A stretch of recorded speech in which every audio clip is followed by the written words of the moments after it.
Hi అందరికీ నమస్తే. ఈరోజు 'బ్రహ్మముడి' సీరియల్‌లో ఏం జరిగిందో తెలుసుకునే ముందు ప్లీజ్ సబ్స్క్రైబ్ మై ఛానల్. ఇక సీరియల్‌లోకి వెళ్తే రాజ్ రౌడీలతో ఫైట్ చేస్తూ ఉంటాడు. రౌడీ కత్తితో పొడవబోతే కావ్య వచ్చి చెయ్యి అడ్డం పెడితే తన చెయ్యి కట్ అవుతుంది. అంతలో మినిస్టర్ గారు వస్తారు. వచ్చి రౌడీలను పంపించేస్తాడు. రాజ్ కావ్యకి ఫస్ట్ ఎయిడ్ చేయించి వచ్చి మినిస్టర్ గారిని కొట్టబోతాడు. అంతలో మినిస్టర్ గారు నన్ను క్షమించండి. నా భార్య కోసం ఇదంతా చేశాను. ప్లీజ్ నన్ను ఎక్స్‌క్యూజ్ చేయండి అని బ్రతిమిలాడుతూ ఉంటారు. మీరు క్షమించడానికి కూడా నేను అర్హుడిని కాదు అని కూడా చెప్తూ ఉంటాడు. మీరు ఏ శిక్ష వేసినా నేను తల వంచుతాను అని చెప్పి ప్రాధేయపడుతూ ఉంటాడు. అంతలో మినిస్టర్ గారి భార్య తులసి వచ్చి ఇదంతా వింటుంది. వింటుంది, చూస్తుంది. విని నా చేతుల్లో ఉంది ఎవరి బిడ్డండి? ఇన్ని రోజులు నేను ఆడించింది నా ఒళ్ళో ఉన్న బిడ్డను. బిడ్డ ఎవరు అని తన భర్తని నిలదీస్తుంది. అందుకు మినిస్టర్ గారు తులసి "నువ్వేంటి ఇక్కడ" అని అడుగుతాడు. కానీ తులసి "ఎందుకు చేశారు ఇదంతా? ఈ తల్లికి ఈ బిడ్డని ఎందుకు మోసం చేశారు?" అని నిలదీస్తుంది.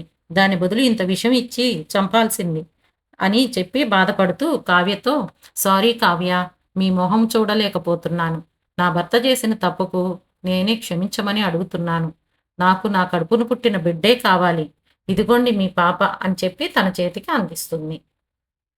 అంతలో డాక్టర్ గారు వచ్చి, "నిజం తెలిసిందా?" అని చెప్పి మినిస్టర్ గారికి కంగ్రాట్స్ చెప్తుంది. ఎందుకు అనగానే, "మీ పాప ఇక నిండు నూరేళ్లు హ్యాపీగా ఉంటుంది. రాజ్, కావ్య మీ పాపకి ఆపరేషన్ చేయించారు. ఆపరేషన్ కూడా సక్సెస్ అయ్యి పాప చాలా హెల్తీగా ఉంది" అని కూడా చెప్తుంది. అంతలో కావ్య, "మా పాపని క్షేమంగా ఇచ్చారు. నేను మీ పాపని అంతే క్షేమంగా ఇస్తున్నాను" అని చెప్పి పాపని తులసి గారి చేతిలో పెడుతుంది. అంతలో మినిస్టర్ గారు రాజ్ కాళ్ళ మీద పడి థాంక్స్ చెప్పుకుంటాడు. చెప్పి వెళ్ళిపోతారు. రాజ్, కావ్య కూడా ఇంటికి వెళ్తారు. అపర్ణ హారతి ఇచ్చి ఇంట్లోకి తీసుకువస్తుంది. అందరూ కావ్యతో "మేము నీ మాట వినలేదు" అని అందరూ సారీ చెప్తారు. అందుకు కావ్య "నేను ఎక్కడ ఏమైపోతానో అని బాధతో అలా అడ్డుకున్నారే తప్పితే నా మీద ప్రేమ లేక కాదత్తయ్య" అని చెప్తుంది. అంతలో స్వప్న "ఇది బాధపడే టైం కాదు. ఆనందపడే టైం. మన పాప మన ఇంటికి వచ్చింది. ఇక బారసాల చేద్దామా" అని చెప్పి వాళ్ళ మామయ్య గారు గూడా అడుగుతారు.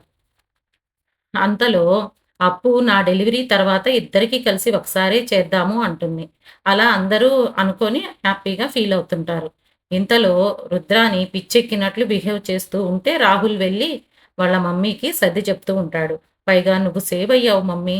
ప్లాన్ ఫెయిల్ అయిందని బాధపడకు. ఆ మినిస్టర్ నోరు జారకుండా ఉండేలా చూడు. ఆ మినిస్టర్ నిజం చెప్తే రాజ్, కావ్య నిన్ను చంపేస్తారు.